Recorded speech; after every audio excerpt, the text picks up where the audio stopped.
राम राम मंडळी. मध्ये जी आमच्याकडे पाऊस झाला, एक तास 15 दिवस पावसानं कुठ्ठाच काढला बघा. त्यानं या 15 गुंठे रानातली शिरगाव काटा वांगी मार खाल्ली बघा. पाक आता वांगी उपटूनच काढायला पाहिजे आता ही. आता या वांग्या झाडाच्या मुळ्या काम करणार हो. काय याला पाणी सोसना, पाक मुळ्या कुजाय डावाला. त्यानं वांगी पाक पिवळी पडल्यात बघा ही.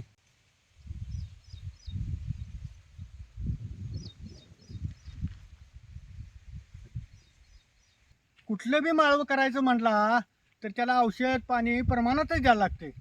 मग तुमचं ड्रीप असू दे नाहीतर पाट पाण्यावर जरी माळवं केलेलं असलं तर त्याला बी प्रमाणातच सगळं सोडायला लागते. आणि माळवं म्हटलं की त्याला कीड लय हो. त्याला औषध टायमाला द्यायलाच लागते. आता तुमच्या डोळ्यासमोरच उदाहरण आहे बघा हे. आता याला पाणी जास्त झालं त्यानं वांग्याला फडच गेला की हो. आमच्याकडे आता 4 दिवस झालं ऊन पडायला लागले. तर ऊन पडून काय करायचं हो. आता ह्या वांग्याच्या मुळ्या काम करणार, त्याच्या मुळ्या कुजल्यात. मग आता एका वांग्याच फळ सुधारणार आहे होय. आता याला काढायच लागणार. त्या कड्याने शेरडाने जरा मक्का येईल म्हणून घातलाय. तो कुठलं हो? इथभर आलाय आणि पावसांची धुमाकूळ घातला त्याने इथेच मक्का येऊन खोटरलागच झाले बघा. आता जो मक्का लाल भडक होऊन पिवळा पडलाय.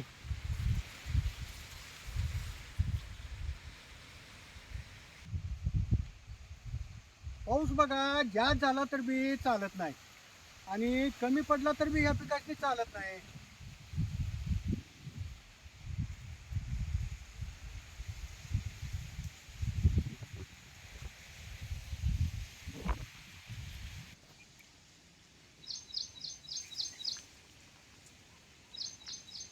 म्हणा की रानात गाठी तर आल्यात का हो? जरा पाय धुवून येतो आणि मग सांगतो दम जरा. बरं या जाऊ घेऊन. 15 दिवस झालं पावसानं कुठा काढलाय. 1-2 दिवसात ऊन पडतंय त्यानं लगेच रानातली घाटी ठेवली. आणि मी तर कवा तर रानात गेले हो पाऊस पडायला लागल्यापासून. त्याच्यानी म्हटलं जर रानात गाठ तर आल्या का बघून या जावा. सकाळी जरा लवकरच जेवलतो. आता जरा रानातली येडा मारून आलो. त्यानं आता जरा भूक लागली बघा. सकाळी चुलीवर मी भाकरी करायचो. गरम गरम भाकरी दही खरडा आणि जरा मटकीच कालवण होतं. मग म्हटलं आता जेवा तुम्ही. आता जरा भुका लागल्यात. मग काहीतरी करतेस काय ग? उन्हाळ्याच्या दिवसात माणूस पाणी पिते त्यानं भुका लागत नाही त्या. जरा गार हवा लागली की नाही की माणसाला भुका लागते त्यात रानात जाऊन जर चिकूल तोडून आलं की भुका लागते त्याच हो. सकाळची जरा मटकी शिल्लक राहिली होती आणि जरा बटाटो बी होतो. मग म्हटलं जरा मटकी वडा तर करावं. आणि आता ह्याच्यात मटकी आणि बटाटो शिजत घातलेत बघा. आता बटाटे जरा शिजले का बघतो की. काही बटाटे आता का शिजले. आता वडा करायचं म्हटलं की नाही की बटाट जरा गरगरीत शिजवून घे. आता ही मटकीन बटाटो अशी गाळवून घ्यायची.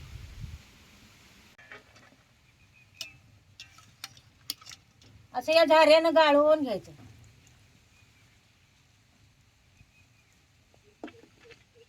आता बटाटो मटकी वेगळं काढून घ्यायची.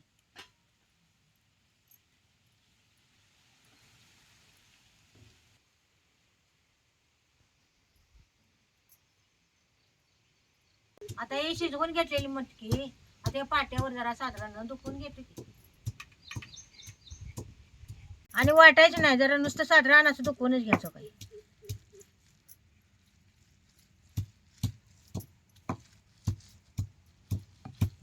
हे मटकी काढून घेतो. जरा मटकी शिजवून घेतली की नाही त्याचा तुरटपणा जाते म्हणून जरा मटकी शिजवूनच घ्यायची. बटाटो चिरायची नाही ती. आता ह्या पळीनेच अशी बारीक करून घ्यायची.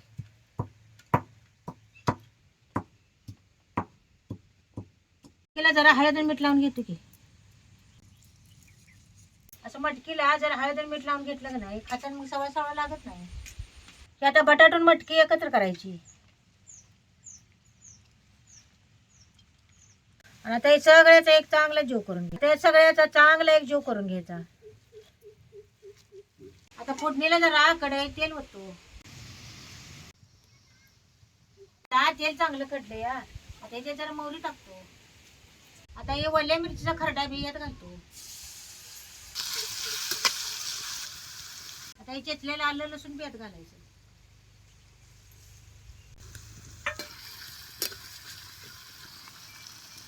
बारीक केलेला कढीपत्ता भेट घालायचा. हे सगळं केला चांगलं भाजून. आता ही धन भाजून भरड वाटून घेतले. आता ही भेट घालायचं.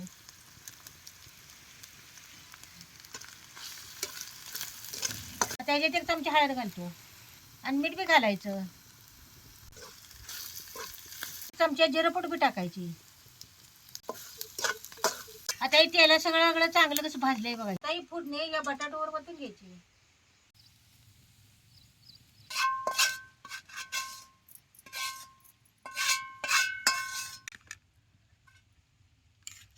आता हे जरा बटाट घालून कडेला असं सगळं पुसून घ्यायचं.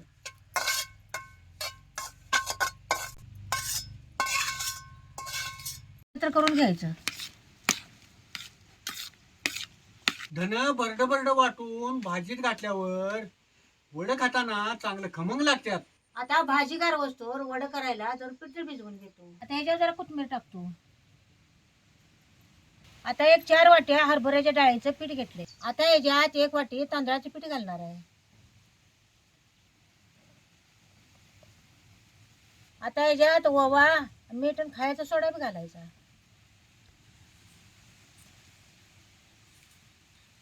ह्याच्यात जरा पाणी घालून ही पीठ चांगली भिजवून घ्यायचं. डाळीच्या पिठात तांदळाचं पीठ घातल्यावर वडं खुसखुशीत बी होत्यात आणि उशीरपर्यंत कुरकुरीत राहतात. असं बिन गाठी होता चांगलं पीठ असं भिजवून घ्यायचं. बघा कसं गाठी झाली नाहीत काय नाही, असं पीठ भिजलंय बघा.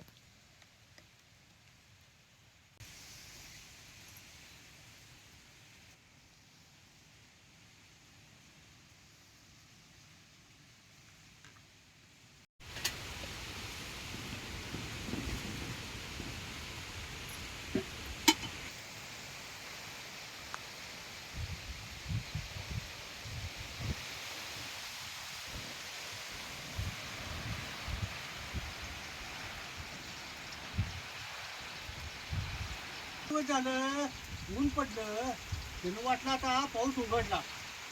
तर आता आणि कशी तळक आली बघितलं काही.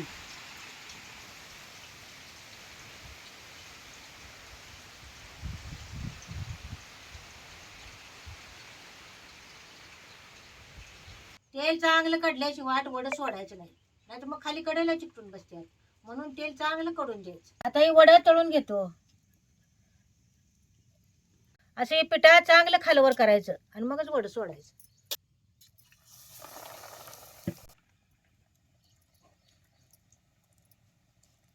असं सगळ्या पिठात वडं खालवर करून मगच सोडायचे.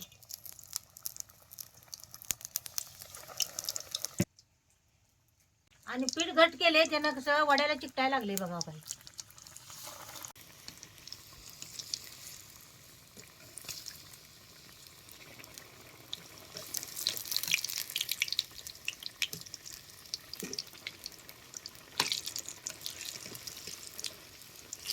तेल चांगलं कडले त्यानं वडं कसं भाजायला येत बघा. असं खालवर करून वडं चांगलं भाजून घ्यायचं. लालसर वस्तूवर वडं भाजून घ्यायचं. वडं भाजल्यात काढून घेतो.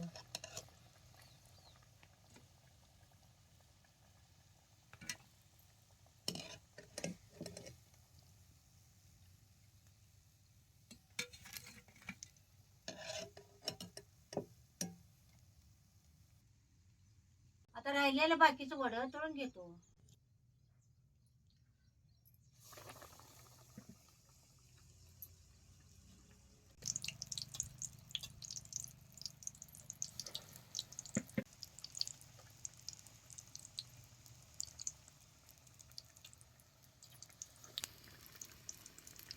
आता ही वडं लगेच खालवर करायचं नाही, तर भाजून द्यायचं आणि मगच खालवर.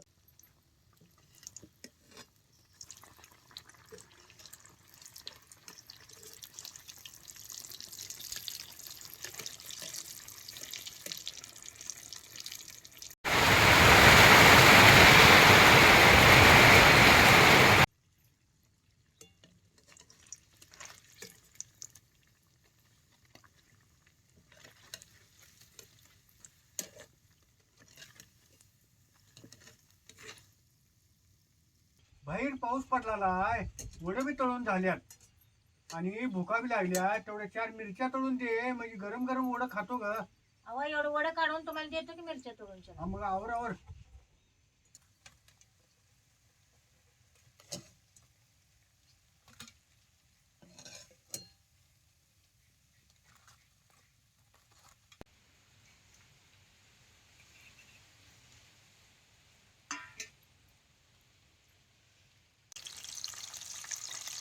मिरच्या अशा फाडून घेतल्या तर नाही, मग तेलात मिरच्या उडत नाही का?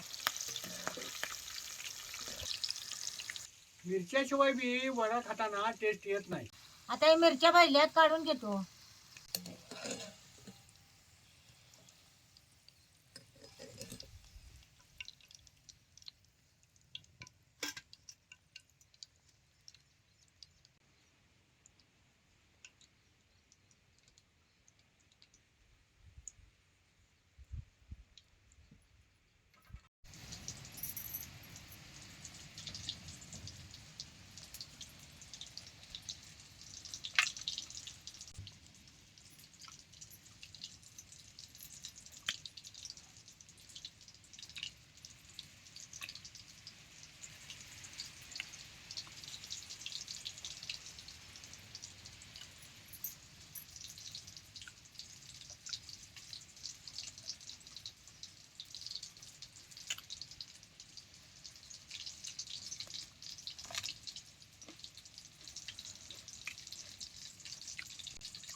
घटकत ऊन पडतंय, घटकत पाऊस पडायला. जिथं ढग उतरल तिथंच बाद बाद पाऊस पडलेला आहे. मगाच तर पाऊस होता, आता तर आणि ऊन पडले बघा. आणि असल्या पावसातच गरम गरम बटाटा मटकी वडा खायला लय चांगला लागतोय बघा. अशा पावसाळ्या दिवसात वडं म्हणा भजी म्हणा खायला चांगलीच लागते तो.